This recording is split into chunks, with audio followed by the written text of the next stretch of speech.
namane. Namaste Saraswati Deve Gauravani Pacharine Nirvise Sustanyavadi Paschatya Desatarine. Jai Shri Krishna Chaitanya Prabhu Nityananda Shri Advaita Gadadhar Shivasari Gaur Bhakta Vrinda Hare Krishna Krishna Krishna Hare Hare Hare Ram Ram Ram Hare Hare Taigo Premanandi Panchakapaturubhyascha Kripashandubhyevacha Patitanam Pavanebhyo Vaishnavebhyo Namo Namaha Mukam Karoti Vachalam Pangurangayate Girim Akripatamaham Bande Shiguru Dinatarinam Srila Prabhupada Ki Jai. So we are going to begin a little differently today because as a result of the week before last class I gave, we have a question from Abdullah. And he wanted more details about something I spoke about, which would be good for the book. So I am going to answer his questions. And Chaitanya Leela, what I would like you to do, because Abdullah's not here, what I'd like you to do is just write down some of the points which I could use to add to the description already within the book. Is that all right? It doesn't have to be elaborate, but if I write it down, then I have to stop. As you maybe noticed in past classes, as I was talking, I was writing. And so that's not good. So, are you ready? Everyone ready? So, a little background information. We read the story about the first Prabhupada marathon. The first Christmas marathon. And the first Christmas marathon happened spontaneously. And the story was that we were going out all year on Sankirtan, and the basic places we would go would be to stores. These big, huge stores that have big, huge parking lots, and everything you could ever want to buy is in one store. We have Walmart here in America. I don't know if you have Walmart or something similar. You have something, I forget, you must have something similar. It's like an all-in-one store. So,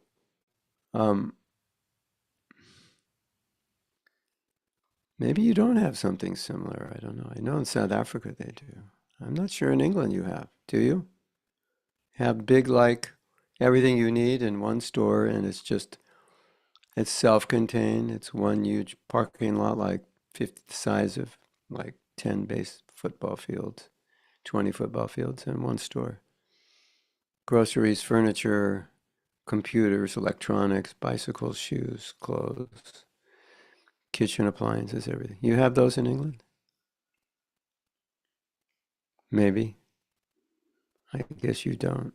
I don't remember. Anyway, so this is where we would go and distribute books. And I think the laws were such in those days that we were allowed to do it, even if the store didn't want us to do it. Because I think the laws in those days were, even if it's private property, but if it's open to the public, then you have religious freedom, First Amendment freedom, which means freedom of speech. So that's where we would go. And I think we would go out after breakfast, and then we would stay out till like 8 o'clock or something. So, you leave at 10, it sometimes takes you an hour to get there, an hour and a half, and you have lunch with you, and you go all day. And maybe at 8 o'clock, you're just dropped off with your books, and then like 8 o'clock, someone picks you up. So you're out there all day, like between 8 to 10 hours. That's just normal. That wasn't the marathon. And you're all thinking, wow. Whoops. we're thinking that, wow, for us, that would be a marathon. We don't even do that many hours in a week. Well, that was normal. Um, and so we told the story of how the Christmas marathon started. Um, same thing. Go out. We would go out, but I don't know today if it's the same. Maybe, I mean, with online shopping, maybe it's different. But at Christmas time, those stores would stay open until midnight. Everybody, especially the last few days of Christmas, everyone's going crazy buying presents. And so the story we told was that the devotees, it was time to go back like 8 o'clock. And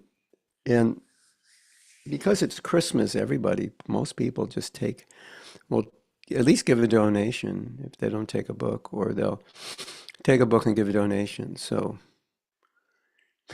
during the year, it's like 10%, 20%, 5%, and at Christmas time, it's like 75%.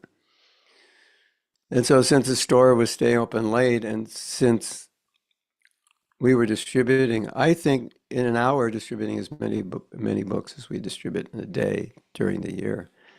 Yeah. So, devotees, unknown to one another, were thinking, I don't want to go back. This is too good. Let's just stay out. And so this story is told by Rameshwar Prabhu, who was the Sankirtan leader. And he left like 11 o'clock because he thought, they might be waiting for me or worried about me, or I'm the Sankirtan leader, so I should be there. So he leaves like 11 o'clock. So let's say he gets back at 11:30, 12. He goes into the Sankirtan office and he thought, well, everyone's going to be there, saying, where were you? There wasn't anybody there. And he immediately realized that everyone, you don't have to take notes on this, Chaitanya does. Well, because I'm just recapping what I wrote. Um, and he immediately realizes that everyone's had the same idea as he did. And so everyone else stayed out till the stores closed. I mean, if you want to take notes, you can, then I can send you what I wrote and you could yeah, I'm going to send you what I wrote. You can fill in. But I think I wrote all this. Maybe you all remember this? Do you remember this or no? Yeah, okay. So, and it was like a spontaneous thing. So the next day, I don't know the details, but possibly they went out earlier the next day, just realizing how good this was. And so the next day, everybody stayed out till the stores closed. And I think it was midnight. So, everybody's getting back at 1 and 2 a.m. like that. And everyone was like, distributing, like I said, like every hour was like what you would distribute in a day. So the scores were like huge and everyone was going crazy. Well, we already were crazy. We were going double crazy. And so um, from that experience, which was not at all planned out, this idea of a Christmas marathon developed. And what subsequently happened was, well, the Sankirtan was planned in such a way that we would stay out late. And because it was so easy to distribute books at that time, and because it was um, it was such a great opportunity the temples had for distributing books, that the temples would reorganize in a way that practically nobody would stay back. Like whatever service you had that wasn't essential, like you didn't need to do it for the last week of Christmas, you would just lock up shop and you would go out. So different departments would shut down and everyone would go out on book distribution. Even those who don't know how to distribute books, they would go out and they would learn. And we're looking at Los Angeles, like 250 devotees going out. And I was Sankirtan leader, so I got to organize. I think we had 300 plus devotees. And we organized it like a military operation. It was crazy. And like I think by 9:30, 300 devotees were out at their Sankirtan spots, and it was so efficient. And it was so funny because Rameshwar Prabhu used to be very involved in organizing, and he really liked it because he loved Sankirtan. But this year we decided or a bunch of us decided, well, you don't have to organize, we'll organize. And we organized it so well that he had nothing to do, which was the plan, like we'll do it, you don't have anything to do. And he was upset, like, what am I going to do now? This is my life and soul. Um, but one of the things that he used to do as GBC and grew, he used to go to the Sankirtan spots and talk to the Sankirtan devotees and watch them distribute to inspire them. And you could write that down. That was new. This is new information. Okay, so I'm going to look at the question. I actually wrote it down. I may not be able to answer all these questions.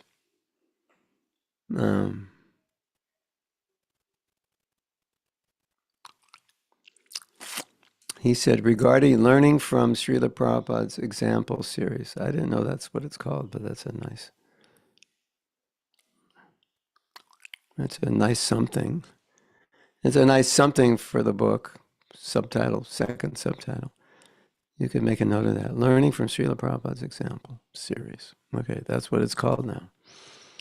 Regarding the 1972 Christmas Marathon, other than the details of wonderful Leela you've mentioned, I was curious on the following. Since there were 250 to 300 Sankirtan devotees who were all in their 20s, how was the mood of leadership? Well,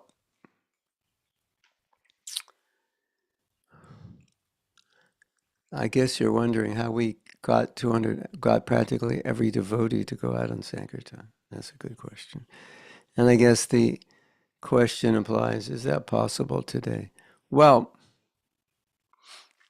in some temples, if you go to Mangalarti, there's like 3,000 devotees in the congregation and 3 at Mangalarti. And people say, hey, Jilin Yatra, why don't you go to Mangalarti? And she says, well, there's nobody there. If everyone in the community, well, she's laughing because she knows it's like where she lives. But she goes, so it's not a good comparison. But if she wasn't going, she might say, well, if other devotees would go, I would go, but it's not very inspiring if nobody's there. She probably says that, but she still goes because I asked her to go. But it's like that, isn't it? Like Chaitanya Leela, how far do you live from Laguna Beach Temple? Like a half hour? More or less, like that. But Chaitanya Leela, if there were 200 devotees at Mangalartik, would you go to Mangalartik at least sometimes? Yeah, of course. Right? And if there are 2 devotees, would you go to Mangalartik? Well, it's too much trouble. Yeah. So the mood to distribute Prabhupada's books was established so well. Because you have to remember also, at this time, we're all Prabhupada disciples. So it's one guru asking all his disciples to do one service.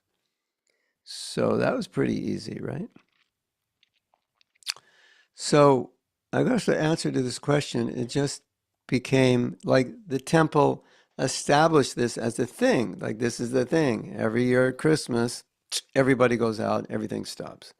It just became, a thing like anything else. Like, today's Janmashtami, we fast all day. Okay, that's what you do. We stay up to midnight. That's what you do. Today's Ekadasi. You don't eat grains.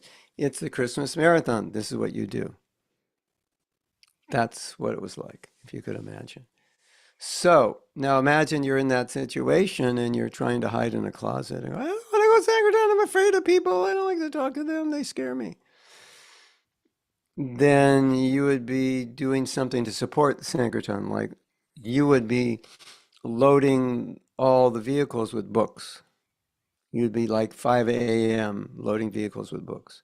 You'd be 5 a.m. rolling chapatis for 300 devotees for breakfast and lunch. or you'd be cooking prasadam, cutting, you'd be doing something. So everything stopped, and everyone was engaged in directly doing book distribution or directly supporting it. So if you couldn't go out on the street, then and then you might be a driver, maybe delivering, maybe you get a call, I need more books, I ran out of books. And there Stu gets in his van and full of books. He's the book man, and he drops books off to all these different devotees. After he's been loading books since 5 a.m., in all the vans. He's loading from 5 a.m. till like 9.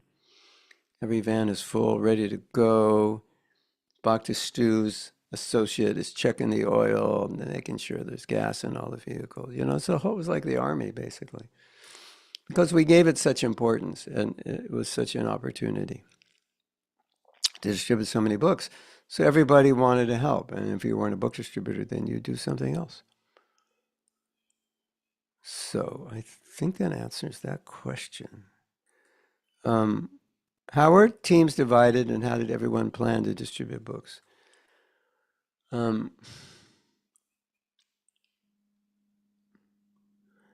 can't remember exactly, but from my memory of being and going out, if you were a full-time Sankirtan devotee, which I was at that time, you would just go out with your regular. That was your team. You already had your people that you go out with. Kind of go out with the same group. As I remember, it was like, mostly the same devotees. And actually, I don't know, but if I had to reorganize it, I would put younger devotees with older devotees. I would create teams like that. So how we did it may not have been perfect, but that's probably how we did it. Some experienced Sankirtan devotee would always be there. But you have to remember, well, you can't remember, I have to tell you. You didn't know this. In those days, everyone who became a new devotee, their first service they would get after, cleaning you'd have to clean the bathroom for the first 3 weeks or something to see if you're the real thing. If not, back on the street, get out of here. But once you went through basic training, which later was 3 months, and in those days it was like 1 week. Once we understood you're the real deal and you're serious, we would try to convince you to go out on book distribution. That was like, so it's like, how there, so it wasn't that hard because at least half or 3/4 of the people in the temple had done book distribution at some point in their life. So for them to go out on a Christmas marathon, it was like, yeah, I know how to do this. I've done it. It's okay.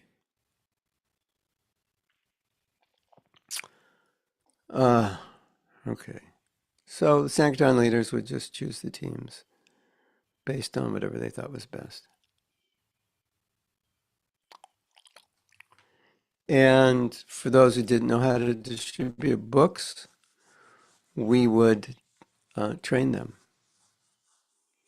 And we had, like in Soho, you all take prasadam in the temple room. It's the only place where it's the biggest room. But the LA temple was probably, trying to think how many Soho temple rooms would fit in the LA temple. Maybe 8 or 9 or 6 or something. So in other words, it was big enough, that temple was big enough for 300 devotees. So I think Soho, you could maybe squeeze in, how many? 40? How many, Stu, can you squeeze in Soho? 40 if they sit on everyone's lap. 30? You're muted. You can fit 50 standing, 30 sitting, or whatever. Hit that mic button. I think it's going to be 40, 30, 40 at Soho. Right. 30, it's only 40. small. Yeah. So I was pretty accurate. So LA temple is like 8, 9 times the size. So everyone would take prasadam in the temple room, and then while we're taking prasadam, some of the devotees would do skits. to show how they distribute books, their experiences from the day before. So it was a whole production. I mean, it was a whole focus. So everybody was into it. That was the focus. It was like everything. Could you imagine? Like that was all we thought about, and that was all everyone thought about. So we'd all eat prasadam, everyone together. These huge feasts, like Sunday, like the best Sunday feast you ever had, every day, like six preparations or something, six, seven. And if you were, in your 20s, you'd recover, with a half hour. And if you're my age, you'd pretty much be dead the whole day. So we could do that. You'd get to your Sankirtan spot and be declared dead on arrival, still digesting. By 9 o'clock at night, you finally digested breakfast and you're ready to go. Seriously, some devotees would eat so much, they didn't have to eat all day. So there would be training, definitely be training, and there would be testimonials from the day before, what happened on Sankirtan, who I met, what I said, what I did, all these things. Yeah. Hare Krishna. So, do you get the picture? Like it's just it's like Christmas. What do you do at Christmas? Call your mother, call your father, buy presents. It's just a thing. You just do certain things because it's Christmas. You go to mass, whatever it is you do, it's Christmas. You just do it, right? Christmas tree, the whole 9 yards, whatever that phrase means. Yeah.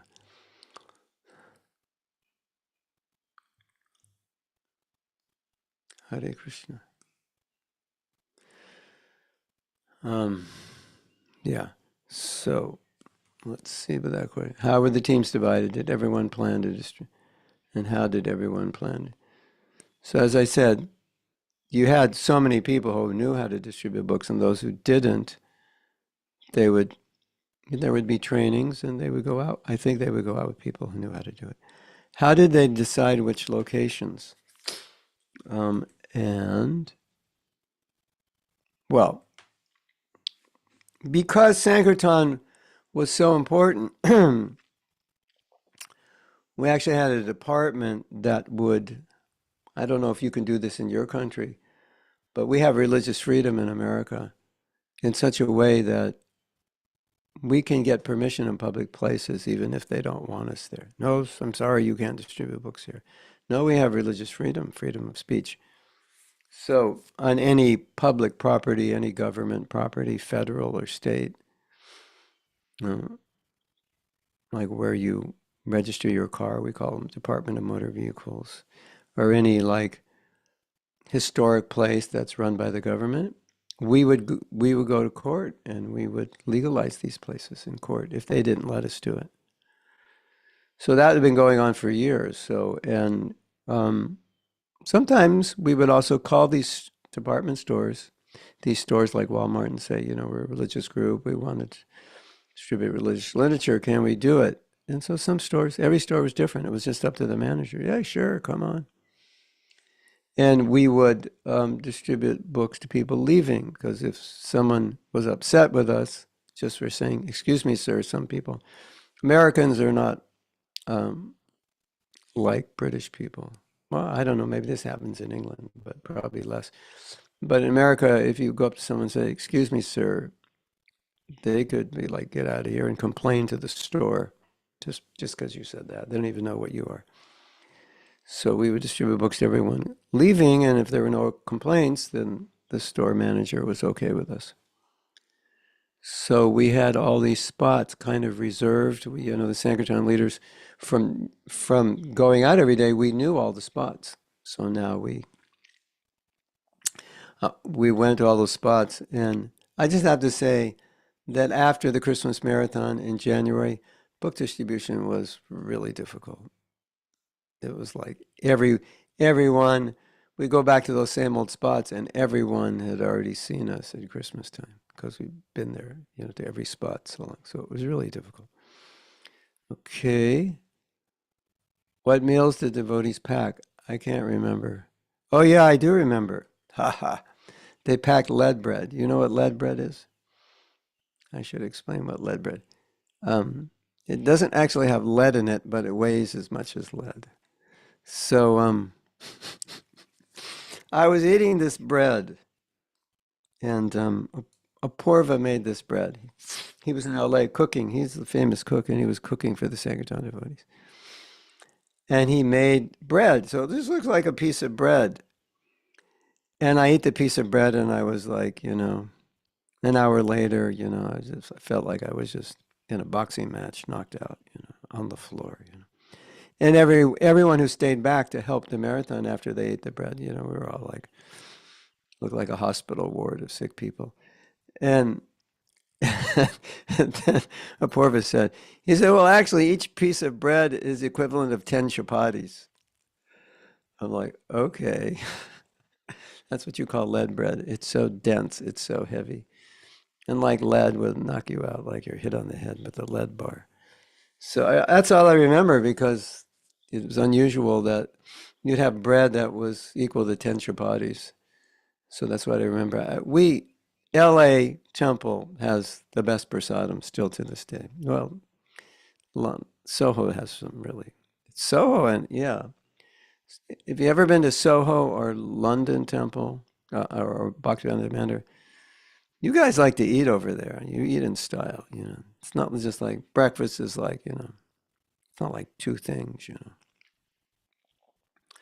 Like in Alachua, it's one thing, kitchery or something like that. But there, it's like, it's gourmet. So Los Angeles is like that also, like just amazing prasad, like the best prasadam you ever ate every day and lots of it. So that was the idea. Give the devotees lots of nice prasadam. That was also an impetus to go out. You get this nice prasadam. So yeah, the best prasadam, the best cooks. It was like, as I said, it was a thing. So, because it was a thing, to make this thing work, you'd have to have the best prasadam. I mean, it's like, what was breakfast? Rice, sabji, kofta, puri, pakora, or samosa, and halava, something like that. Quite a breakfast. Then after breakfast, they pass out T-shirts and said, I survived the breakfast on December 22nd, 1973. You'd have to have a T-shirt that you're a survivor. I have cancer survivor. And it was like I'm breakfast survivor. It was like amazing. If you could survive that breakfast, you're in good shape. Yeah. Hare Krishna. So good prasadam was important. How did the overall thinking and mood of Prabhupada's letters also play into this? Yeah, well, Rameshwar was really pushing book distribution, so he wanted to report to Prabhupada what they were doing for Prabhupada's pleasure, but I think also he wanted to get responses because he could read these responses to the Sankirtan devotees and that would inspire them. So Prabhupada's letters played a big role, especially in a year where you're doing a marathon and Prabhupada's in the temple and you can give him the scores every day and you can get feedback every day. Could you imagine? But that would be like, and you're all thinking, damn, I was born too late. And Stu's thinking, I wasn't born too late. I was just born stupid or something. Why didn't I join early, right? You think like that, Stu? Like, how dumb was I? I could have been seen Prabhupada. I could have been part of that, right? Well, maybe not. Maybe you were too young. Yeah, you were probably like, when Prabhupada left, you were a bit young, right? Anyway, you were close. Why couldn't I have been born 10 years earlier? Then I would have joined. Yeah. Anyway, you can all lament. Yet in your lamentation, you could think of Prabhupada, right? Hare Krishna. Okay. All right. I think that question, um, How did the overall thinking and mood of Prabhupada's letters play? Yeah. Prabhupada's letters were essential because it's interesting, you know, that there are some things in Prabhupada's letters that are not in his books, and it's more of these practical things, you know. Because most of the encouragement for book distribution came from Prabhupada's lectures and letters, not in his books. There's some encouragement in his books, but much more in his letters and lectures, morning walks like that. So practical things you'll get from those letters. So Ramachar was like feeding Prabhupada. Like we're going to tell Prabhupada this, that, and the next thing, and Prabhupada's, maybe he'll say something, encourage us. Like, could you imagine imagine you're in an LA temple now. You're like 23, 24. You're doing the Christmas marathon. And then one day, Ramachar comes out during prasadam, during the marathon, 300 devotees in the temple, feasting. He says, "Hey, I've got a letter from Prabhupada. Prabhupada said, if you just dedicate your life to book distribution, you'll go back to Godhead in this lifetime." It's like, okay, hold on a second, emergency call. Yeah, yeah, in the safe. How much do you need? Yeah, yeah, okay. In an envelope in the safe, okay. Very well. Daughter asking for money, yeah. So before you have kids, make sure you have a lot of money.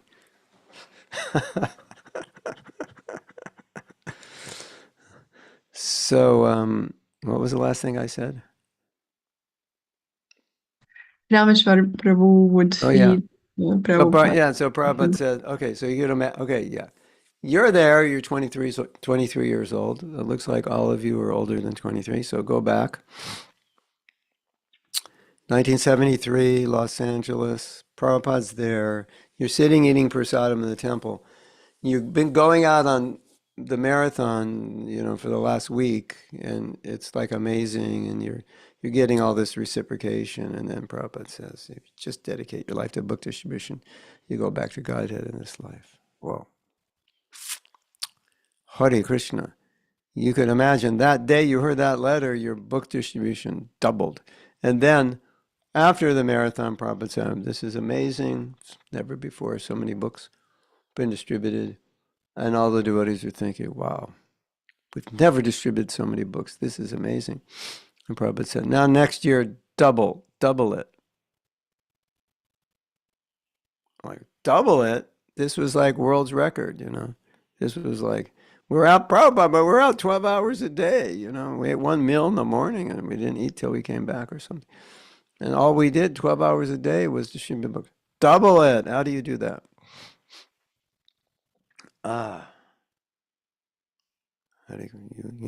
Prabhupada knew we could do more. We were young, so, we didn't have a lot of experience, but he knew we could do more. So he's like, how do we double it? You figure that out. Just double it. That was he didn't say it like that, but that was the connotation. Okay. What meals did the devotees pack? How was the Sunday feast during the marathon? I wasn't there at the Sunday feast. I don't know. Basically everything was like I said, everything was minimized so we could focus. So there'd be some minimal Sunday feast, but I can't say exactly because I wasn't there because I was out every night till midnight. What did devotees wear? Were dhotis and saris being worn on the streets common at this time? We wore wigs. Did you know that? We just regular clothes and wigs, and the reason was, I think I said last time the reason was because in those days, shaved head was like, you saw somebody with a shaved head, you'd run because it meant they were like gangsters or whatever, Shaved head was not considered attractive. You'd look at Carlos. If Carlos, you showed up in 73, people would be running away from you with that shaved head, You walk down the streets of Los Angeles, That was the implication of shaved. I don't remember exactly, but it was like people who are violent had shaved heads. Ah, so or yeah, it's just like it was hard to stop people with shaved head. So I told you the story, right? The devotees put on wigs because they were getting caught in Sankirtan. Did I tell you that story before? Yes? No? Yeah. So we wanted also to blend in, because some of the places we went to were not, we didn't actually have permission. And so, if you're walking around with a shaved head, big shiny sun popping on your head, the security could see you, big light coming out of you, could see you from a mile away. So that was also why we did it. And we generally did better. But often the women, when they did books, at least at the airport, they would wear saris and they would do just as well or maybe better. So that wasn't a problem because it was attractive. So that was another reason I wanted to do transgender surgery so I could become a woman to distribute more books. But I don't know. I may not look good as a woman. So, no, only kidding. But sometimes I was jealous of the women because, if you wear a dhoti and a shaved head, it's different than a sari and long hair and braids, right? The way people respond. And like, you ladies know if you wear a sari, often people go, "Oh, that's beautiful. I love that." I mean, the women will say that more to women. But if we wear dhoti kurta, never in my life outside of India, and no, I would say never in my life outside of a devotee saying, "Prabhu, that's a nice kurta." But never in my life, especially in the West, has any guy come up to me and go, "Cool, I like it." You know. And if he did, he would be like way off on the liberal side, right? But, shaved head, dhoti, kurta, hey, nice diapers, like it, nice style. Of course, we never know. We never know. Maybe someday that will become the style, some rock star wear a dhoti, and then like all of a sudden, people are wearing dhotis on the street. We're always ahead of the curve. But anyway, so we would wear regular clothes. One marathon, I wore dhoti. I just wanted to experiment. That story, I guess it's going to be coming up. Have I told that story? I don't think so. Yes? No? I guess. Anyway, we decided to wear dhotis because we thought, this is bogus, why not just wear dhoti? And we did well in dhotis. But Prabhupada didn't care. It's like, whatever you want to wear, just distribute the books, whatever you feel comfortable with, whatever works. That was Prabhupada's, I think so many times you'd get these questions that would come up. This or that? Should we do this or should we do that? If either one was not outside of our principles and practices and philosophy, then the answer was always whatever works best, do it. Be practical. Because sometimes if you get too attached to rules and regs, you can't be practical. Right? So wear what, go out in Sankirtan or wear whatever you want. That's, if you wear a Western dress, it should be respectable. So you don't look like, because you're representing, a movement. So you want to be respectable. So dress respectfully.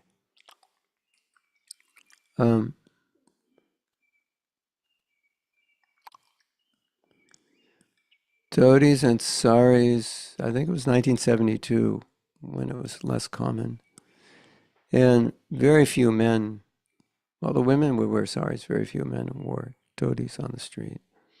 I did sometimes, I liked it, but I think we became used to it. I think we became so used to it that even if we could have wore devotional clothes and done just as well, we didn't. But, some devotees felt like, look at, some people don't feel comfortable talking to someone wearing a dhoti. It looks weird. So why should I make them uncomfortable? I'll just dress in a way that's easier for them to talk to me, stop and talk, and so forth. So there's no problem with that. And there often are many advantages of that, right? Because what if someone is interested in bhakti, but they're just turned off by our dress? That's not good, right? So, yeah. That's a whole other discussion, how to dress. He didn't ask the question, did devotees' socks match? I don't know if their socks matched, but at least their shoes did, yeah. You have this portrayal like we were so spaced out, we couldn't even manage to get socks that were the same color, Different color socks, shoes on backwards, turmeric all over our face, hats on sideways, It wasn't that bad. A few devotees, yeah, because we were artificially renounced. We didn't care. So, who cares what other people think? Well, Prabhupada would say, no, you must dress nicely. You should care what other people think. For Krishna, like, we don't care. If you don't like me, I don't care. But I want you to like me because I'm representing Krishna. And if you like me, it means you like Krishna. If you don't like me, it means you don't like Krishna. So that thinking got our socks to match. Before that thinking, sometimes, yeah, mismatched. Hare Krishna. That's Bhakta Burfi. He's got a black sock and an orange sock, and he's got turmeric on his lips. He's got a hole in his dhoti. Yeah. Of course, nowadays, two different color socks might be considered cool, right? Even two different color shoes. Like you're a trendsetter. So, it'll be funny, right? Someday, the trends, like Bhakta Burfi, 1975 will have set the trends for 2025 or 2030, and everybody's wearing different color socks and turmeric on their face. And who knows? The world's crazy, right? Oh my God, I think I have ticks in my office. You know what ticks are? They get in your skin and they get in your skin and wow, they lodge in there and they make a nest in there. This one is invisible. Wow. Amazing. The world is dangerous, isn't it? Hare Krishna. Florida is the home to more species of insects than are even described in the Bhagavatam. It's an interesting place. If you like insects, come here. You'll see all kinds that you've never seen before.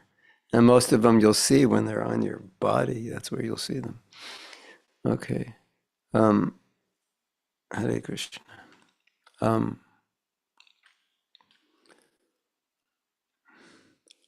How many people joined the temple right away when the marathon was off the first time? I don't remember any. I never saw a direct correlation to the number of books we distributed and the number of people joining. The only correlation that I ever saw is if, part of the problem was LA is such a big place. I don't know if you've been to LA, but we would drive. It was pretty common to drive an hour to, or a little more than an hour away to different Sankirtan spots. So, you're meeting people who live an hour away from the temple. It's not like they live down the street and they're going to come and visit. So that was one, Prabhupada, he wanted us to distribute books, so we would go everywhere, not always thinking, well, how will these people become devotees?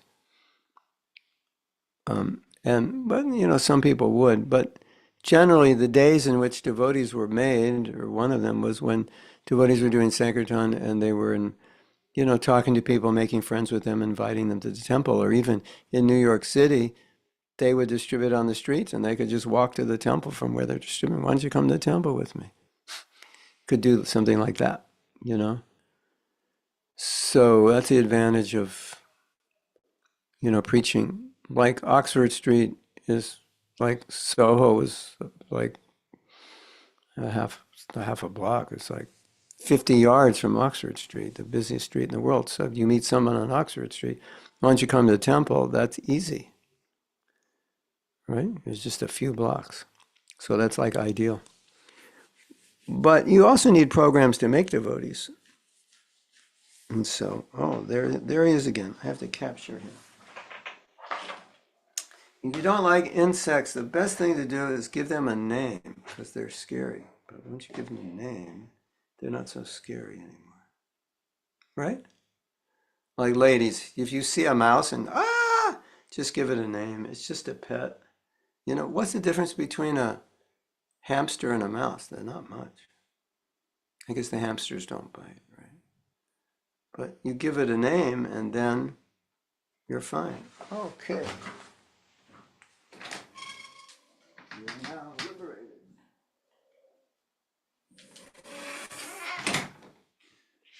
Okay, he's been liberated, and I don't know if he likes my office, if he's going to come back in, but Julie Nacha, get your chat GPT out and find out how to keep these guys out of my office. And I'm going to walk out and step on him when I go out and get my karma for throwing him out. This was his home, and I threw him out. Now he's homeless, or as they say, unhoused. You know that joke? It's politically incorrect to say someone's homeless. You say they're unhoused. So if someone's fat, you say they're unexercised. Don't call me fat, just call me unexercised. Yeah. Politically correct language. You know, the sadhus are not so good on politically correct language. They're pretty like, it's just like this. Hare Krishna. Stu said he has a fly that loves him. Keeps landing on him. Yeah. Give him mercy. If he lands on your feet, he's very fortunate. Okay. Chant Hare Krishna to him. All right. So, yeah. We have snakes here also in Florida. I was on a walk and I saw these beautiful snakes. They're violet. They're the size of a pencil and they're violet color. I thought it was a rope. It was actually violet, light violet. And they hang out in like dead trees. Then I saw a real snake, like, whoa.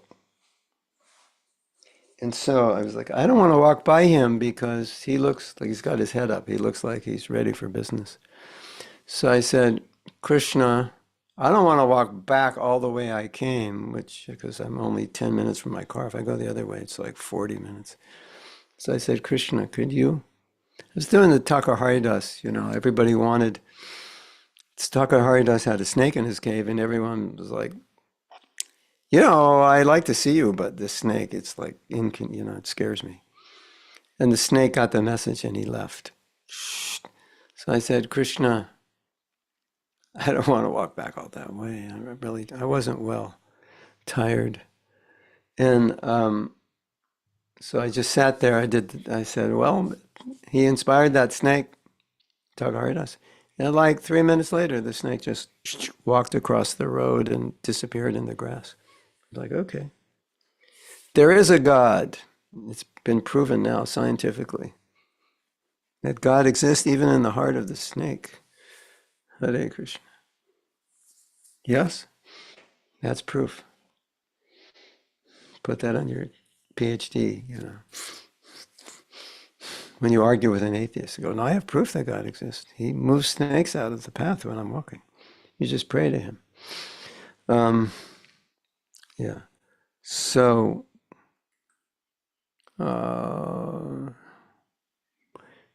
as far as people joining, that's a whole, if you want to get people to join, you have to follow up and meet them and cultivate them. And now, what you can do if you're preaching and book distributors, all the people you're meeting, preaching to, if you have a center or someplace local they can come, that's good. If not, you can do a podcast. Do your own podcast with all the people you meet.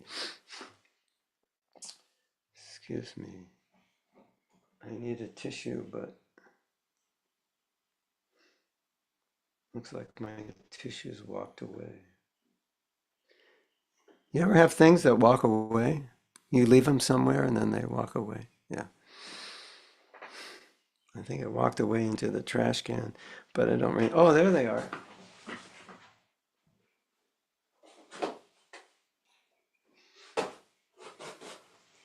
As I always say when someone in my house says, I can't find this. And I go, well, it's exactly where you left it. That's where you'll find it. So whenever I say to my daughter, have you seen my this or that? She goes, yeah, it's exactly where you left it. That you can also get ready for when you have kids.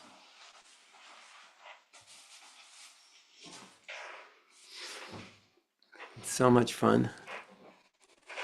They take your money and make fun of you. But you love them, so it's all worth it. Hare Krishna. Yeah.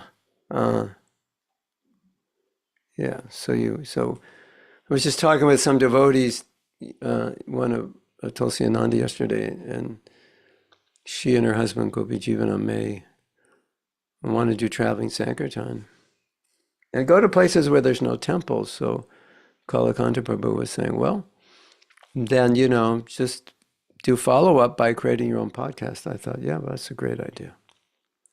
Because a podcast is like a temple. It's like a digital temple.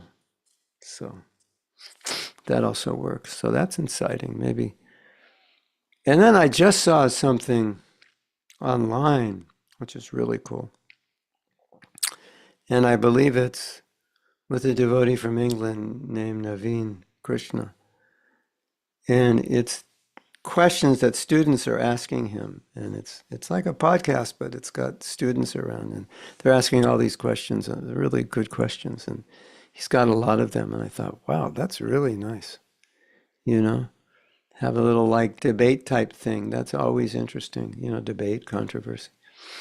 And yeah. Okay. So, yeah, that's what he's asking. So, does anyone have any questions on this? Any more details, or perhaps have any more details on anything we've spoken about in the last month or two? I think we gave you opportunity to do that.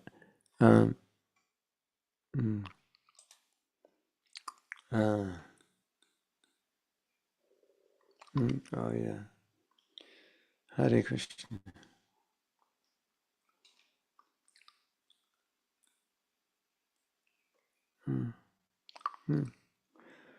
I'm just looking at your comments. Yeah, sages wanted to become women to be closer to Krishna. I just found out there's a certain fish, male fish, that after 2-3 months turns into a woman. Wow. You think that fish has like psychological problems? Like it doesn't know. Like, could you imagine going from one to the other, like full on? Well, I guess when he becomes a woman, then he forgets he's a man, and like, yeah. But that's interesting. Like, why? Why would that happen? The world is interesting. Yeah. Pizza for breakfast. Soho Temple is dangerous, that's for sure. If you're over 30 and you eat breakfast at the Soho Temple, all I can say to you is, good luck.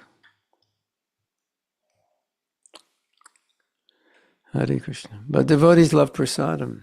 Just, Prabhupada encouraged eating a lot of prasadam in the early days because it was one of his main ways to get people, and they were giving up sense gratification. And a lot of devotees, people who became devotees, were taking drugs. So, their new drug is prasadam. That's a better drug. So I encouraged it. And then he writes in Chaitanya Charitamrita, overeating in the name of taking Mahaprasadam will put you in Maya. You'll fall in Maya. Wow. Could you imagine? Too much Mahaprasada, because then it becomes sense gratification and it's not honoring anymore. So honoring prasadam will elevate you, but when prasadam becomes sense gratification, then it's like if kirtan becomes sense gratification or deity worship becomes sense gratification, or if anything in Krishna consciousness becomes sense gratification, it doesn't help you. Right? Correct? Before you go to India, you have to learn that one. Correct? And people will like you, right, Sudharma? If you do that, people are like, TK. If you just speak a few words of their language, well, they'll just love you. Isn't it? You just have to learn a few words in Hindi, a little Bengali, like that, wherever you are. And people will love you. It's just a fact of life. Okay. Yeah, so they have some big stories. So in summary, in answer to this question, there was book distribution in the early mid-70s was the main focus of most temples, because that's what Prabhupada wanted. So everything centered around that. And then, 74, 75, they started a Bhakti program in which they were able to focus on making and training new devotees and attracting lots of people to the temple, and then having programs at the temple that encouraged young people to become full-time devotees. And at least half or three-quarters of those people joining became Sankirtan devotees. So I think in London, like in 75 or something, like 100 people would join in a year. 100. I don't know how many would leave. I think half would leave. But even if that's true or not true, whatever. But at least I was told, this is amazing. They had traveling Sankirtan parties all over the UK. And I was told at one point, because they were making so many devotees, and most of those devotees were doing Sankirtan, that every month they needed to buy a van because they had 4 new devotees going out on traveling Sankirtan. So they needed, like every month they had to buy a van because so many people were joining, and from those people joining, so many were doing Sankirtans, so you would have at least 4 every month going on Sankirtan. Can you imagine? What an army that was, right? That's like, 48 new Sankirtan devotees a year. If you're wondering why Christian consciousness spread so much, I can tell you it's really simple. Because people joining were full-time devotees. So, imagine right now, you take all the devotees in ISKCON, and somebody who has got a lot of money says, I will support all of you. We're going to build temples and apartments and ashrams, and you can all do full-time devotional service. So imagine if everyone in ISKCON did full-time devotional service, how fast Christian consciousness would spread. So that's what was happening. When you say Prabhupada had 5,000 disciples, yeah, well, probably 80% were full-time devotees, or 90% at that time. Living in the temple, living a block from the temple, and the married couples, they were at Mangalarti and doing the whole thing because they were full-time. So it wasn't really much difference. No difference in terms of service. It was all full-time service. So Krishna consciousness can spread like wildfire like it did, but we need more people who are fully dedicated, who can give full time to spreading Krishna consciousness. And if we do that, we see there's results. We started so many temples. How do we do it? 4 full-time devotees went somewhere, rented a house, started Sunday feast, go downtown, start chanting. That's how we did it. But we were full-time. How do we live? That's a good question. Not easily, but somehow we lived. We were 20 years old, so we didn't really care. Sleep on the floor. We don't have any money. Big deal. Whatever. Go and, we'll just go to the grocery store and we'll jump in there trash and pull out old fruit or whatever. That's how we lived. So it worked at that age, but not that we should do that, but just when you have an army of full-time people, then things happen. Not that we can't do things because with everyone else, it's a little different and a little slower for, spreading on the front lines because, you have so many frontline preachers.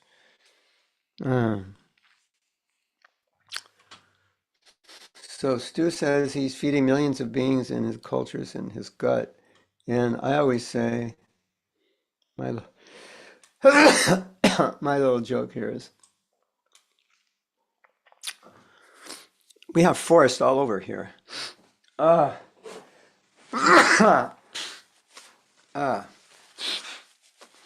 We have forest all over here.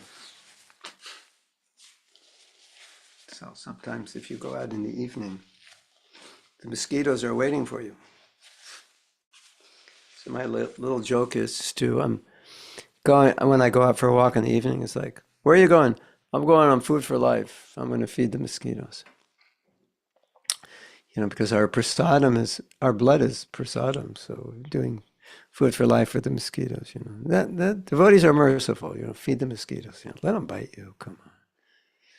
These mosquitoes are not dangerous here, but there are other bugs. Yes, there's a few bugs that are. We have a question from the one and only. We have a question from our lawyer, Fabiana. Lawyers have questions. Yeah, that's for sure. Can you please tell us a little bit more about Srila Prabhupada's reaction to the numbers of book distribution during the marathon? What would he say in his letters? How would he look when he was watching these devotees distribute books? Happy, happy, smile, smile. Because, Prabhupada's, I don't know if you know this.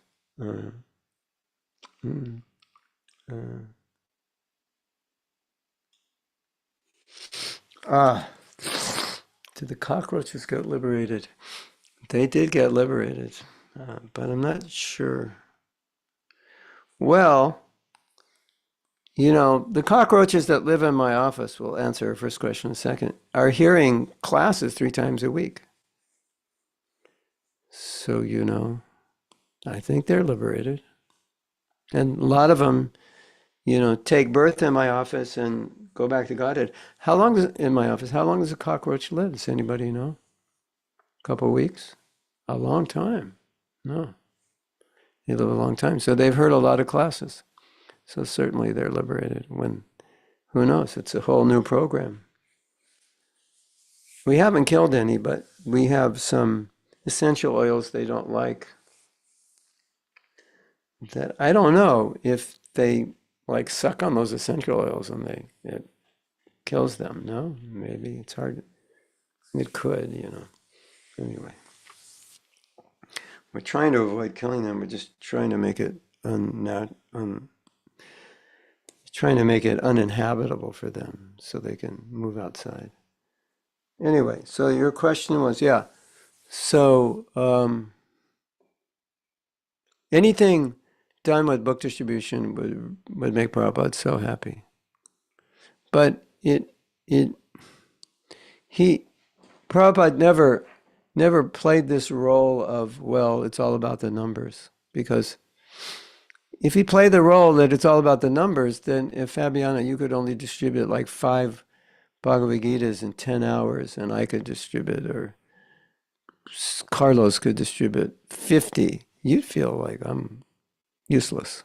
Why even bother? So if you distributed 5 Gitas in 10 hours, which means 1 Gita every 2 hours, everybody would think, well, maybe you should do another service. So you might feel really bad, but Prabhupada would say, thank you so much. I appreciate it so much for all the efforts you're making to distribute my books. So Prabhupada would never discourage, I don't want to say never, because if you're working with him personally and you have to do things that he relies on personally to be done properly, yeah, then he would be upset. That's understandable. But in general, that's not the way he was. So whatever numbers, it was like, thank you, please continue. I'm so pleased. My spiritual master is even more pleased than me. Continue in this way, you'll go back to Godhead. So as I was trying to say, Prabhupada, when he came to America, his mission was obviously to spread Krishna consciousness, but main thing was his Guru Maharaj told him to write books. So he was always, as you know, he was always trying to do that. So let's say, Fabiana, I asked you to do something. I said, what I want you to do is the most dear to me. This is like most important. This really pleases me. And that you want so much to succeed at that. And anyone who helps you, you're like, thank you, thank you, thank you for helping me. This is like so important. So Prabhupada was, thank you, thank you, thank you for helping me fulfill the order of my guru. That's how he took it. Like I can't distribute all these books on my own. You're helping me. And he would always say, and Srila Bhaktisiddhanta is even more merciful, more pleased. So Prabhupada really felt like, I'm one man, I have no money in a foreign country. And now all these people have come and they're helping me. So I'm so indebted to them that I couldn't do this. It's not a one-man job. Sometimes Prabhupada said, I'm not Lord Chaitanya. I can't spread Krishna consciousness on my own. I need your help. I need your cooperation. So we might think, well, Prabhupada's empowered Acharya. He doesn't need us. What can we do? And that's the way disciples should think. But it's not the way he thought. And I think he was just being realistic. Like the guru needs disciples to help them. I need you. I can't do this on my own. I could do it on my own, but it's going to be more difficult, and the results will be less. Not because, what did Prabhupada say? What was that?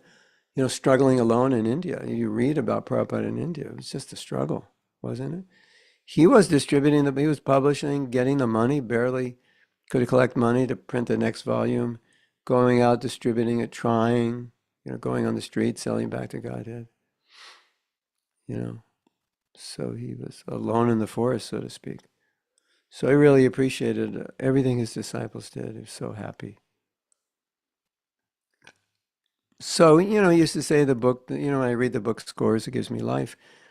Because you imagine, okay, now Fabiana, imagine you're an author. And all these people are distributing your book. And you know that your book your book has the solution to all the society's problems. Your book has what everybody's looking for. Your book has what they need. Your book will defeat all this impersonalism and Mayavadi philosophy. Your book will bring people to Krishna, and that's what Krishna wants. And all these people are distributing your books. Like, how would you feel? I think that's the answer to your question. You know how Prabhupada would feel, because you know how you would feel. Oh my God, we've got some astonishing results. Adult males can live up to 362 days, whereas adult females can live more than 700 days. Really? Wow. Hare Krishna. That's interesting. I think flies live 24 hours, right?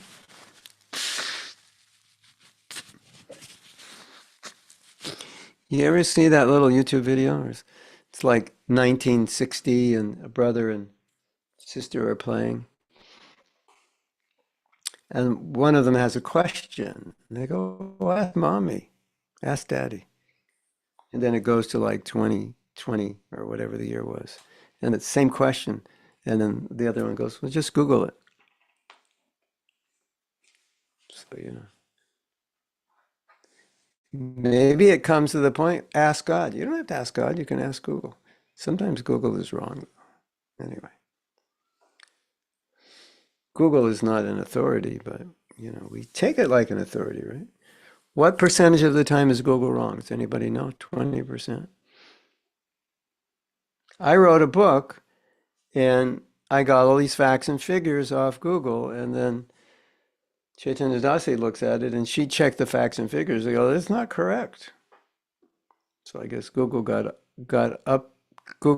corrected because I wrote that book God, I wrote that book. When did I write? Like 2017 or something. Yeah. Flies live 15 to 30 days. Oh, I thought it was 24 hours. Wow. Hare Krishna.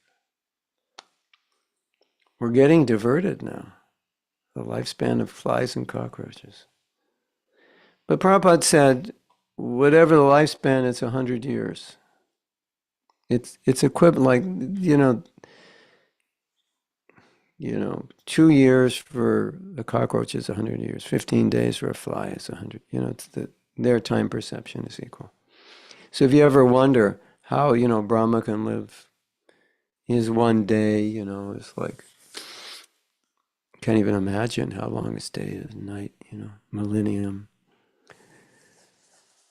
Well, the life of a fly is 15 days, and they experience, like they go to school, they get married, they have kids, and they go in the old age home all in 15 days, So, like, how is that possible? Well, it's Brahma to us, how is it possible for us?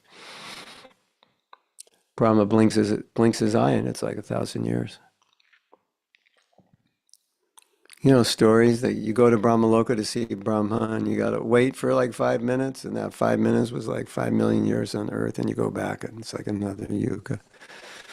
So, time is relative, It's a true story. So, if you're going to go to Brahmaloka, just be careful, don't stay too long. Well, however long you stay, it's going to be too long.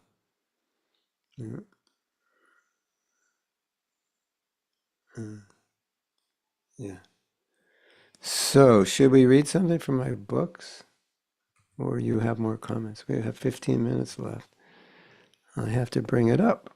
I didn't even bring it up. I was doing something before class started, and I haven't been well, so I didn't have any energy, and I had some energy this morning, and when you're not well and you don't have energy, it's like when you get it, you want to use it. So I was like, I have to give class in the middle of things.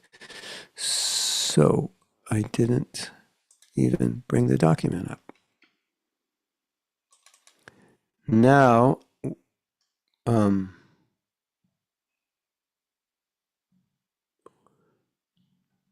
hope it tells me, welcome back.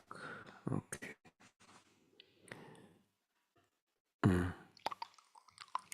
Plainclothes Sankirtan. So we read about plainclothes Sankirtan. Is that correct? Yes, it was the last thing. And I don't have, it's the last thing. Okay. Now, San Diego, 1974, no more plainclothes. Well, okay, here's such a nice story. By 1974, some of us, myself included, started to believe that wearing Western, I'm editing as I read, Western dress was an unnecessary compromise, and that we could distribute just as many books in devotional dress as Western dress. Yeah, I was actually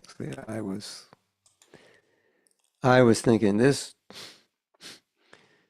Western dress is not necessary, it's a compromise. We felt it was just a matter of faith. So we set out on the Christmas Marathon of 1974 to prove our point. We all went out in devotional dress and did just as well as the Sankirtan devotees wearing Western dress. We proved our point. Hey, boom. We're the best. We're the best. We're the smartest. Nobody has the faith and insight like we had. We're the best. That's how we were thinking. I'm going to make a note of that because that's a good one. Maybe I note it later.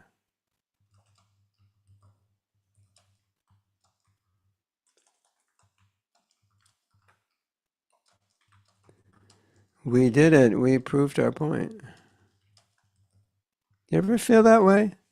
Like, you ever feel like you do something and you think, everyone in ISKCON should be doing this, what I did. And you think, yeah, I'm the best. Why isn't everyone as smart as I am? What's wrong with, what's wrong with you guys? Like, doesn't anyone think? You ever think like that? Yeah, Prabhu, 24/7, I think like that. Yeah, that's my problem. Yeah. If you don't think like that, either you're humble or you have a severe case of low self-esteem. You have to decide which one it is. Okay. Maybe a little of both. Yeah, so that's how we were thinking. We were like, we are the ones who understood this controversy wearing Western dress is just a compromise. You don't need it. We made our point. We were proud of ourselves, and we were anxious to write Srila Prabhupada and explain to him our new discovery and how Western dress on Sankirtan is an un-Western with a capital. Western dress on Sankirtan is an unnecessary compromise. So, with a lot of enthusiasm and pride, we wrote Srila Prabhupada explaining our discovery. We anticipated we would receive a huge acknowledgement for recognizing this compromise and proving it unnecessary. And that Prabhupada would order all Sankirtan devotees to not wear Western dress. Our belief was that if we just had faith, that we could distribute just as many, typo, books in devotional dress as we could in Western dress. Were we puffed up or were we puffed up? I mean, this was, I think, 1973. I was 23. So to ask the question, is a 23-year-old puffed up or not, you know the answer because you've been 23.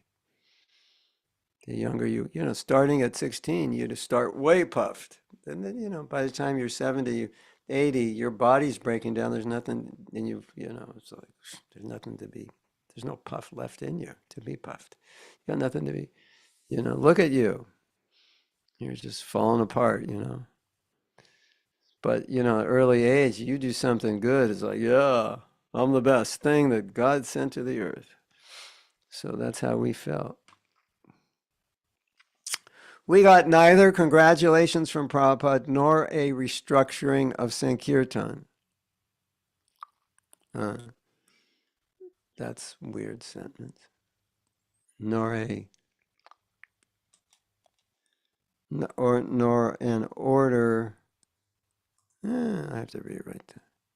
We got neither congratulations from Prabhupada nor an acknowledgement that Sankirtan should be restructured.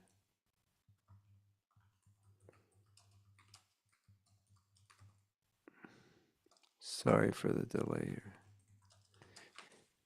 Yeah, because that's what we were thinking. He's going to say, yes, everyone, nobody should go in Western dress anymore. We thought we were saving the Sankirtan movement and Prabhupada would praise us for doing this. He very politely and simply told us, this is amazing what he said. I mean, you have to put yourself in our position. Imagine, like we distribute as many books as everyone else, but we were wearing Western dress. So we were thinking, it's just a compromise. It's just in everyone's mind. They think they can't do it and it's better. We were thinking it's better they see us as devotees. They'll appreciate us. There was no Krishna West idea then. We just thought this is the real thing. You wear traditional clothes you're like a monk or a nun, and people will, and it'll just be better. And so we thought this was like a major breakthrough for ISKCON, and this would just, for the next 10,000 years, solve this whole Western dress compromise. And this is what Prabhupada says. So you imagine you are us, and you open the letter and you go, here it is. This is it. We're going to be like congratulated as the most intelligent, bold, devotees that ever existed. And this is what Prabhupada said. If you feel more comfortable wearing devotional dress, then you can do that. That was his answer. And what was so strange about it? Because you would think he would say, if you would think, and not a direct answer to this, but you would think he would say something like, if you feel more comfortable in Western dress, wear that. That's what you think would be the normal answer, right? Prabhu, I feel weird walking out in the street in a dhoti in a kurta. People think I'm weird. All right, if you feel more comfortable in Western dress. And Prabhupada's saying, if you feel more comfortable in the dhoti, yeah, that's fine. More than Western dress. It was like, our heads were like, we were dizzy, our heads are spinning. What? That was totally unexpected. So that's the gist of what Prabhupada said. What an unexpected answer. Nothing about our great discovery, our great faith, and how Western dress was a compromise, which we were expecting, right? He simply told us to dress in a way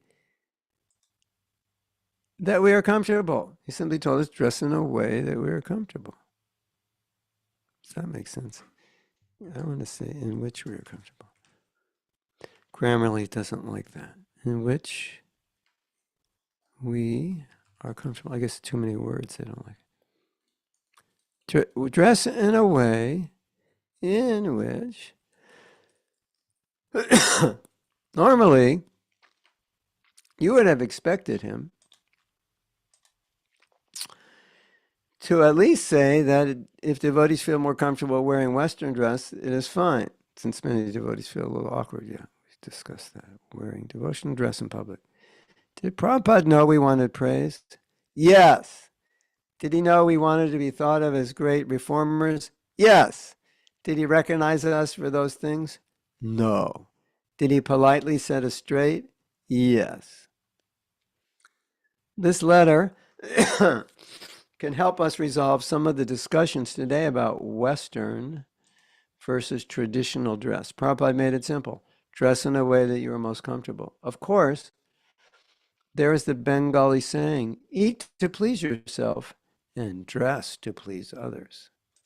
I need to follow that because, do you ever dress? Maybe not speaking to the ladies, but more to the men. You ever dress just because it's comfortable?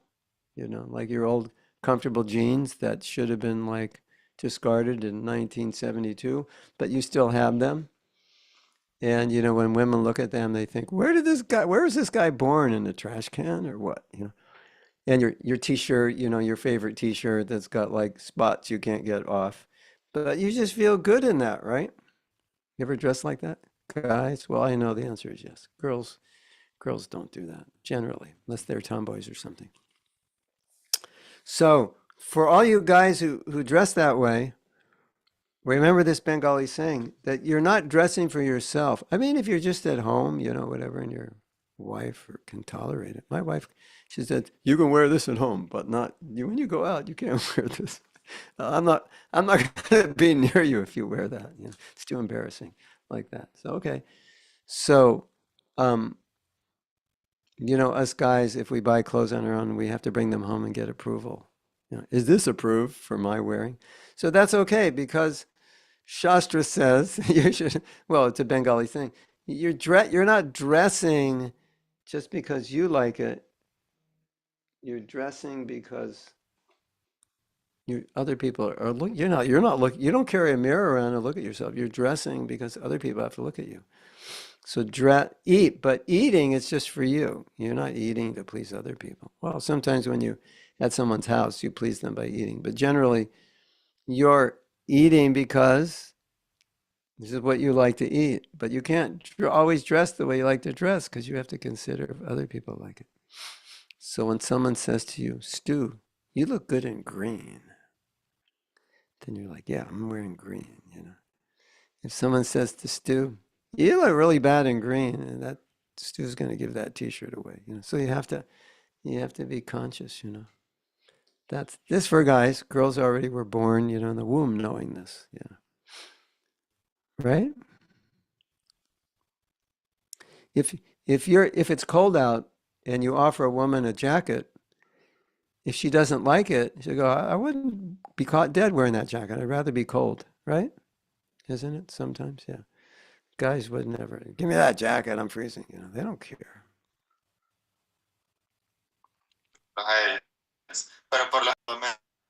Yeah. I mean, I'm sure there's some guys who do care, but anyway. So, eat to please yourself, dress to please others. So sometimes the dress we may be comfortable with may not always be the most appropriate or beneficial dress in every situation. But some feel comfortable in Western dress and some prefer devotional dress. So be it. So, you know, the Krishna West argument is that you should dress in a way that won't put people off.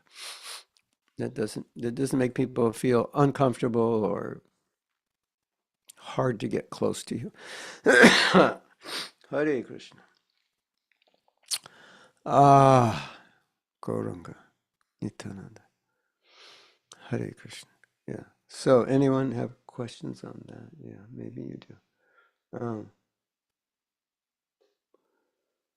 When you were talking about Prabhupada, I just realized it's interesting that back then Prabhupada couldn't make brahmacharis in India with League of Devotees, but he made so many when he went to the West. And you can say, you know, yeah, I think Srila Bhaktisiddhanta knew that for sure. So, you know, one of the things that comes out of this story is how Prabhupada just knew where we were at. Right? I mean, that was obvious to us.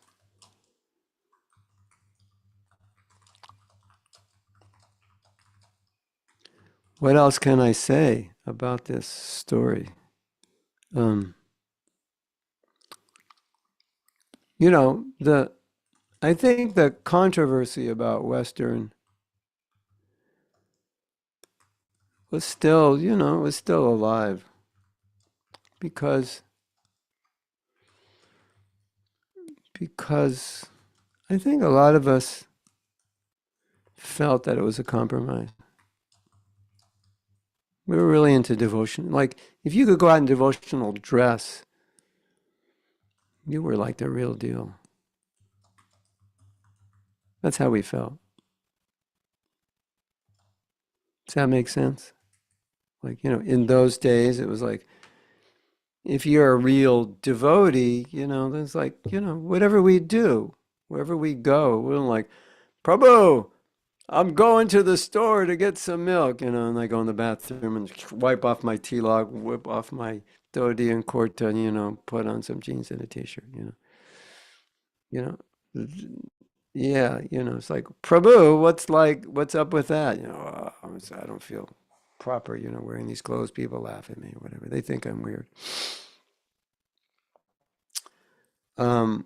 So we felt like, well, why would you do that? It's such a compromise, you know, like you would dress as a devotee, you know, wear your tilak and dhoti kurta and all of that. So that was the frame of reference of the story. You know, if you're a real devotee, you know, a real devotee wears devotee clothes. Of course, now some people say they're not really devotee clothes. No such thing as devotee clothes. Only Bengali pants and Muslim shirts. You know, it's not devotee. Anyway, that's another thing. But that was the mood at that point. That, you know, so that's why we were so gun ho and so proud. You know, I think Prabhupada didn't care about the clothes.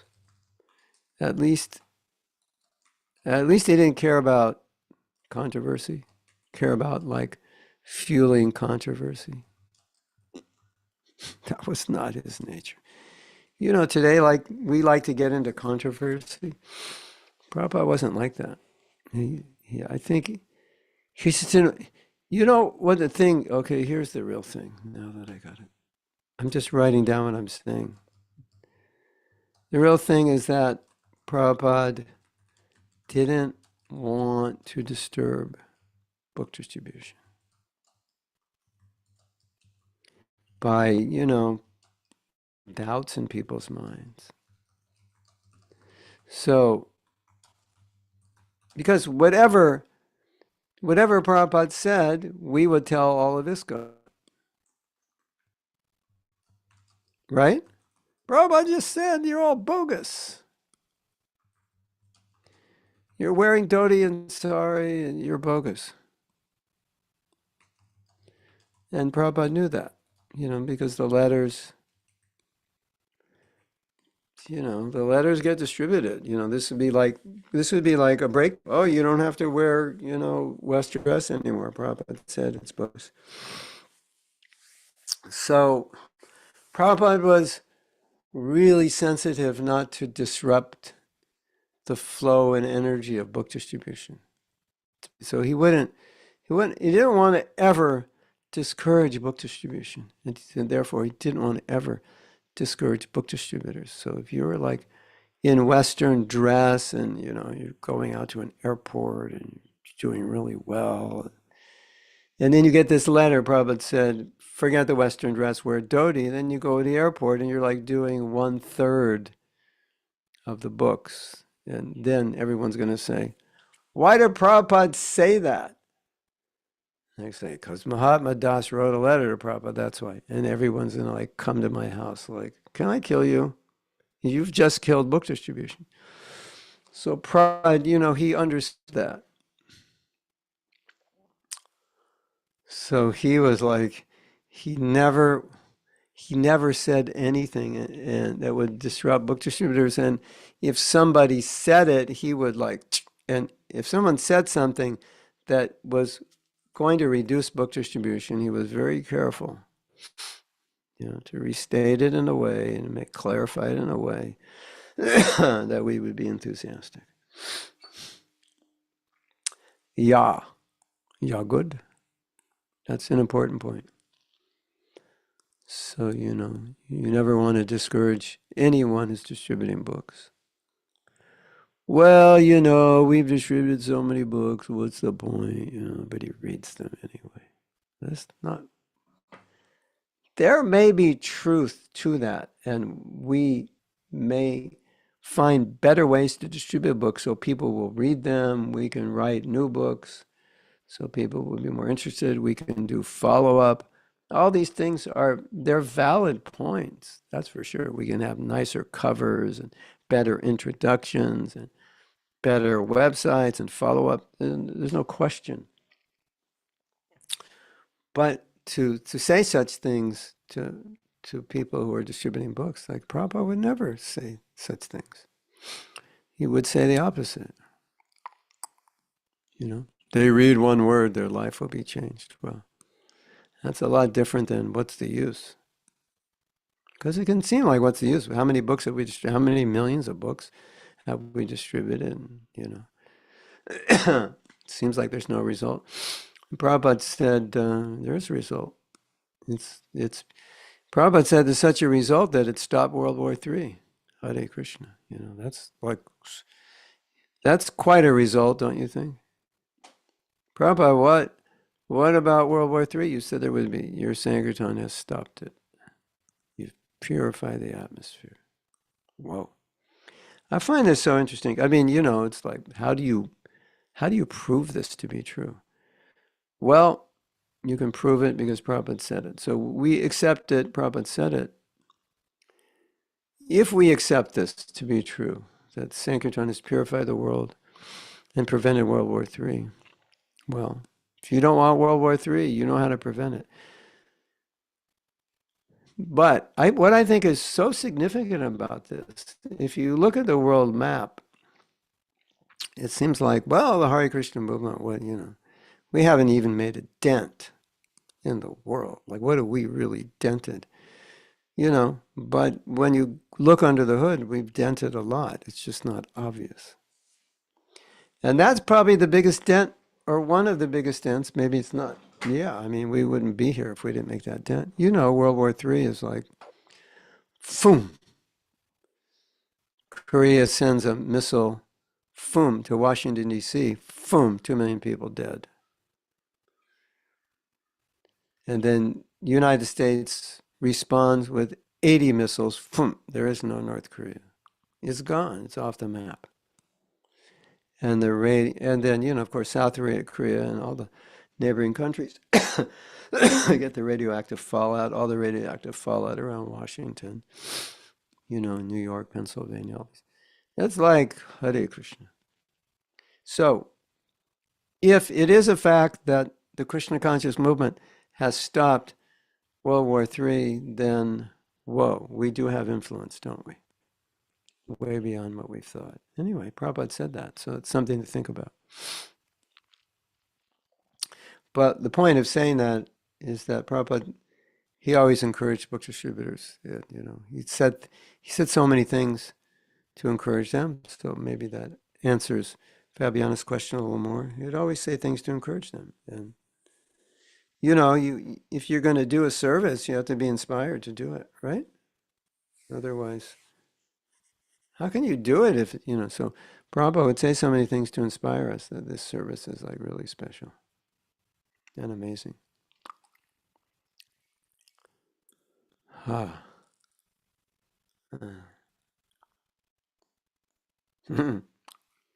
Chaitanya Dasi says, you can't go to Goloka if you don't wear devotional clothes. Whoa. What verse is that? I haven't read that verse yet. I didn't know you're wearing clothes when you go to Goloka.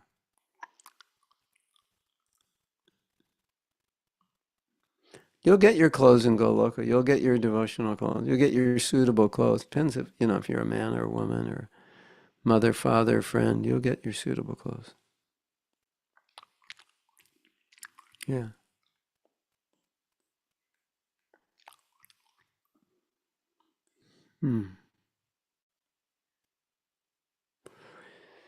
Prabhupada wanted us to dress respectfully, which means dress like a respectable lady and gentleman. He was speaking to hippies who liked dirty jeans and t-shirts and long hair and beards. So it's like, no, dress like ladies and gentlemen. He didn't want ISKCON to be associated with the hippie movement. Although, interestingly enough, it was associated with the hippie movement in the early days, but that was to its advantage.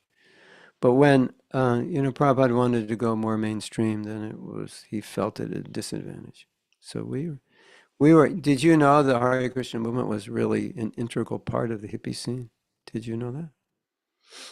We were, like you talk about the hippies, as the Hare Krishnas are there. So hippies could relate to us, we could relate to them. So it was, at that point, advantageous. Everyone joining was a hippie, practically.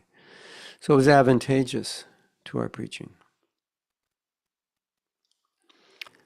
But Prabhupada was trying to spread Krishna consciousness amongst educated people, highly placed people, and so on.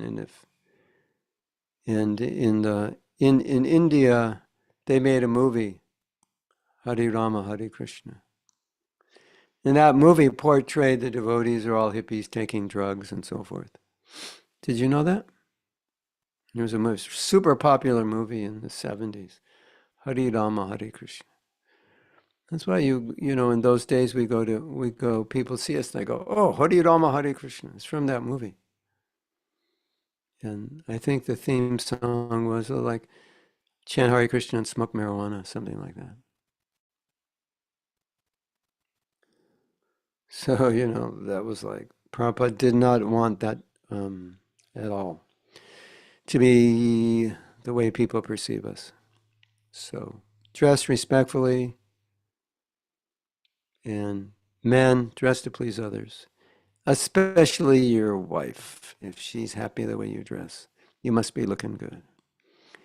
And even if you think you look ugly, at least she likes the way you dress. Just do it. That's for all you guys also who are thinking about getting married, so you know what to expect. You might have to throw away all your clothes before you get married and go shopping.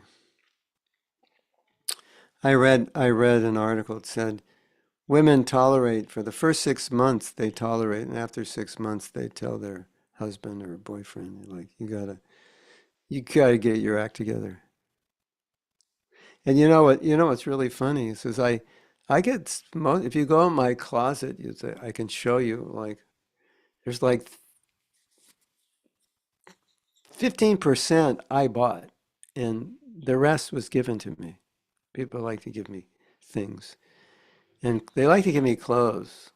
I mean, nice clothes, but I don't wear it. I mean, you see what I wear. I don't have an occasion. Rarely do I have an occasion to wear like really nice clothes. But what I found out by being married is that what those devotees like and what that country assumes is stylish is not exactly what my wife likes and assumes is stylish. So, culturally, that's also, clothing is cultural, right? And when I'm in India, if I'm in America, I wear a super nice kurta. It's kind of like, whoa, you're a bit arrogant, aren't you? You're a bit pretentious, aren't you, wearing that kurta? But in India, they're like, nice kurta, Prabhu. They like it. So I have all these nice kurtas, especially for India, that I maybe would be embarrassed to wear in America. So different cultures. It's like, he's a guru. Why is he wearing a t-shirt? What's wrong with him? Right? A bit like that. Unless you're a sannyasi or something. Yeah.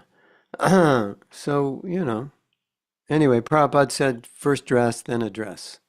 So he wanted us to dress properly according to, the culture. Okay. But if all you guys who don't like to dress nice, just become sannyasi, it's like just wear a chadar and a dhoti. That's it. You're good to go. En los Estados Unidos uso una curta. Whoops. Yeah. Okay. Of course, you'll say, but Prabhu, so many sannyasis dress nicely. Yeah, but that's true. But you can get away with a chadar and a dhoti. Okay.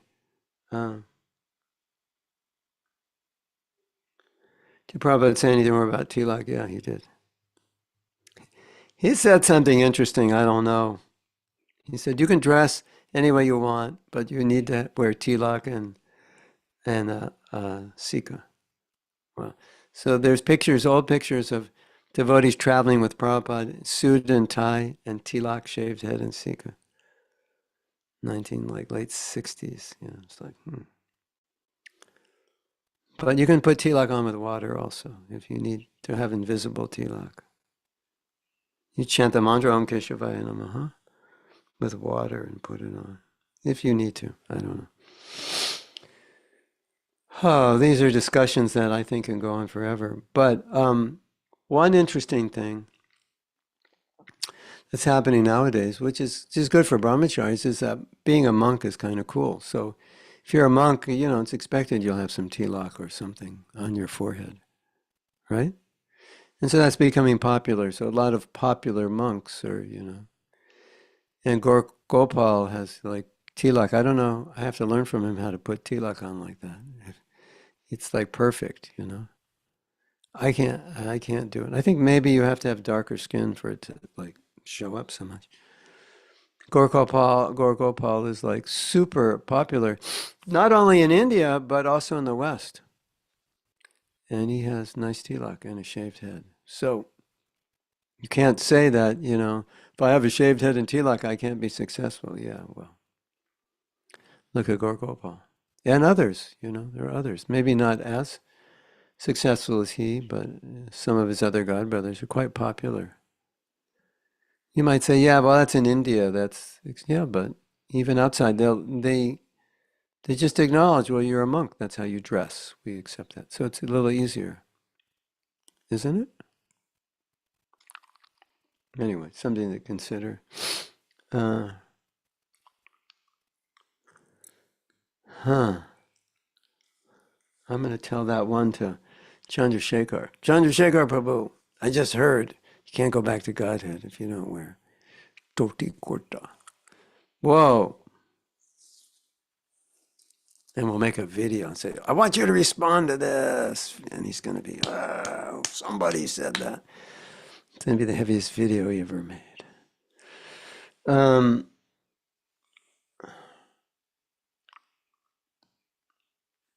Gopal Krishna Maharaj talks about that movie, Hare Krishna, Hare Ram. Yeah.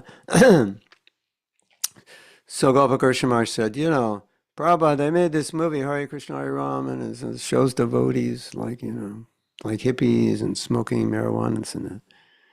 We're really upset. And Prabhupada said, don't worry about it. They're all hearing the Hare Krishna mantra. They'll forget the other thing.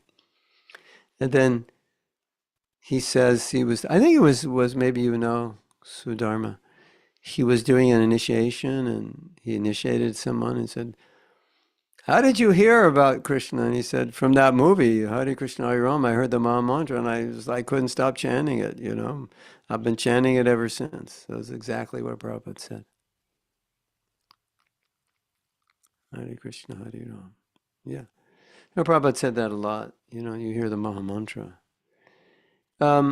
Also seeing a devotee, you know, there's this story.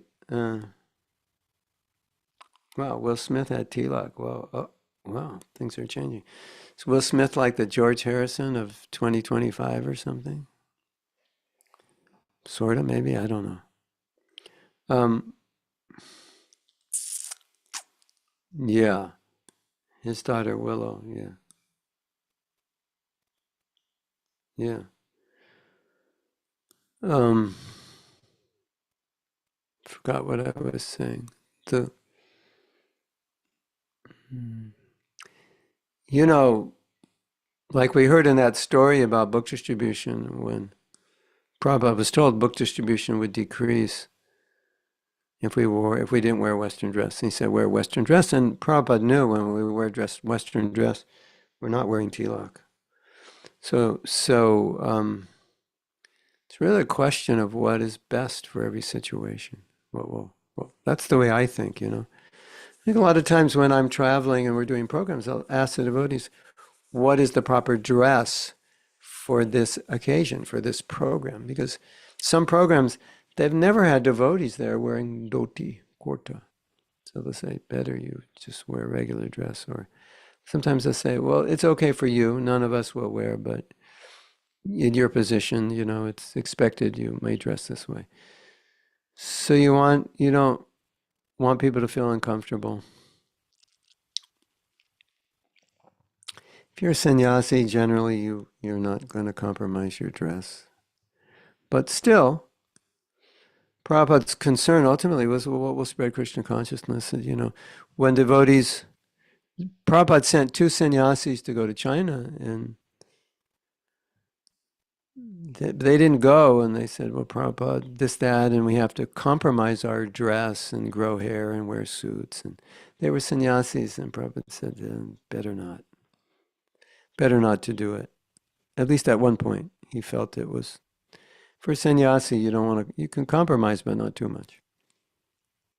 But eventually they went and they, you know, had to compromise a little bit, but Prabhupada was happy. So you kind of have like both sides according to the situation and how, you know, what was going on and the individuals and how that's going to affect them and their own desire and so many things. So I think that's really important for all of us to understand that, you know, Prabhupada would analyze situations not always just on what is the proper devotional standard, but how important that devotional standard is to follow and how by following that devotional standard, it will help or hinder the preaching, and then make an analysis based on that.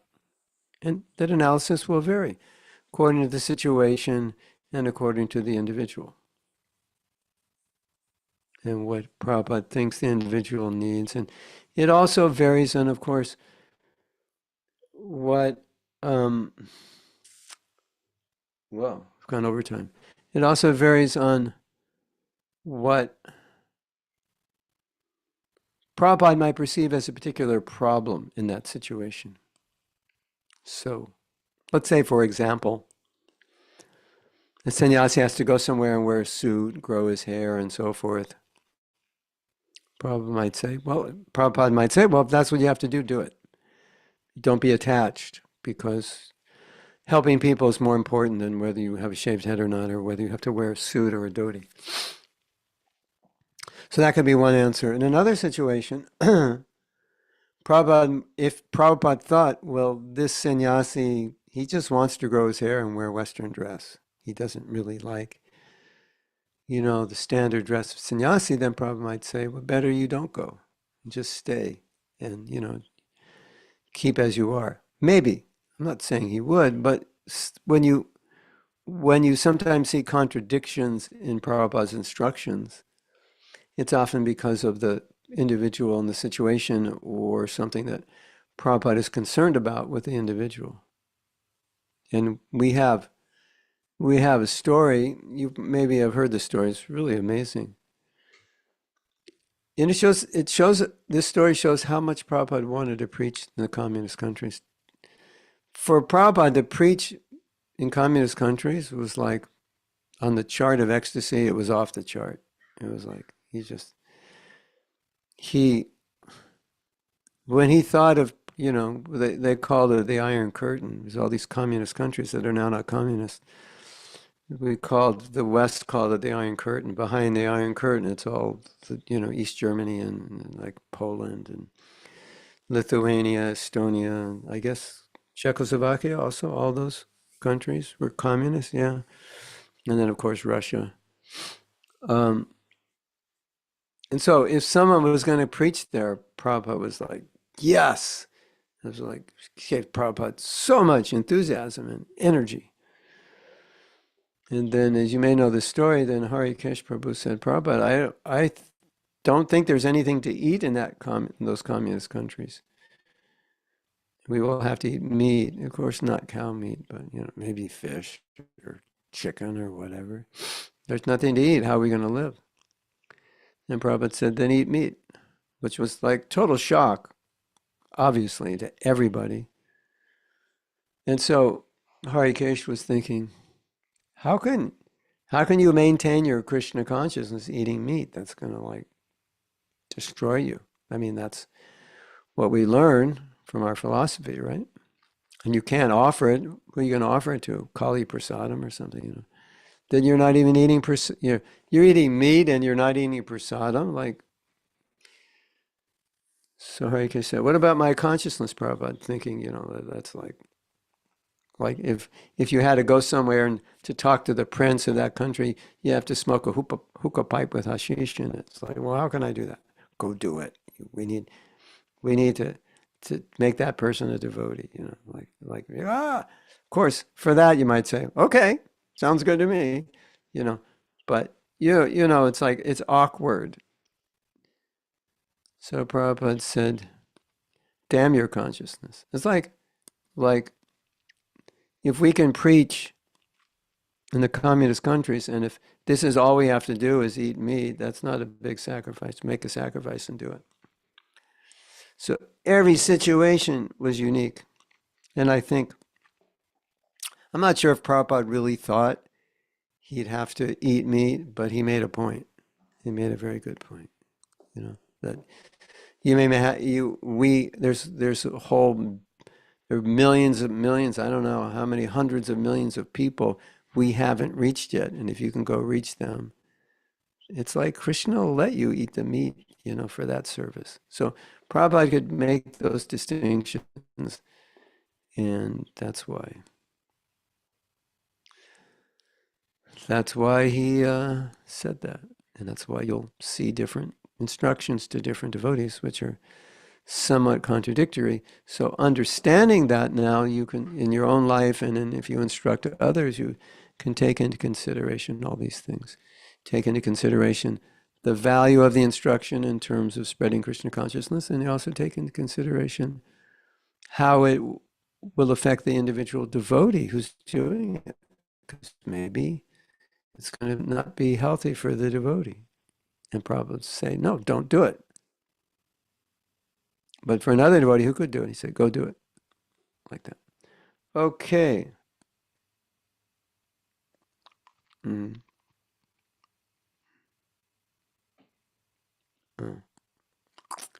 Used to preach and print books in USSR. Mm. Mm-hmm. Tilak with printing ink because he didn't have real tilak. Wow. Now, if you're really fired up, you just get a tattoo. And there's no question of not going out with tilak. Or you use Fuller's Earth. You put it on the morning, you wake up the next day, it's still on. It's like cement, basically.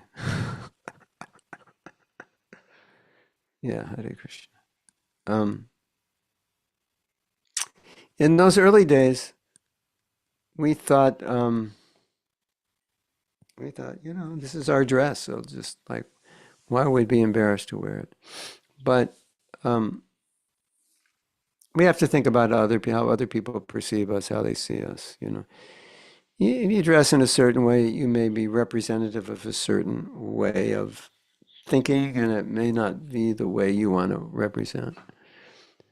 Or it might be, dressed like you go to a college campus and you want to wear Western clothes, wear a t-shirt and jeans because that's what everybody wears. And you'll fit right in, right? At least in America.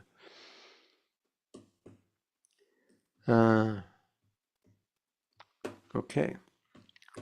Sadhvi's going to get tilak on her forehead. We'll see her next week with permanent tilak.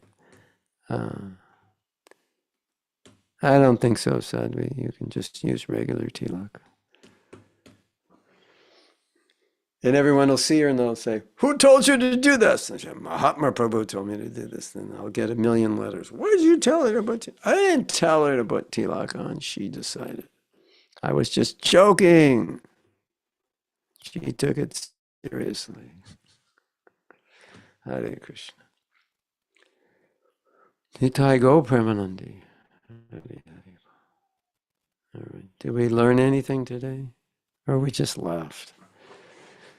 Laughing is healthy. You need to laugh. You know what they say, if you don't laugh, you're going to cry. So, Hare Krishna.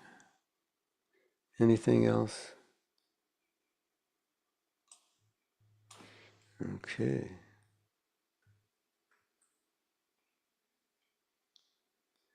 So, I guess we will see you next time. Next time is, I just check. Sometimes I have classes that are out of the ordinary. Let's see what next week is all about.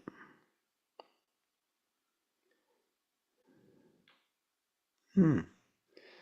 10 o'clock, a meeting with Russian devotees. Oh, it's not for you. Those are new disciples. Yeah, so just regular. Yeah, everything's regular next week. Okay.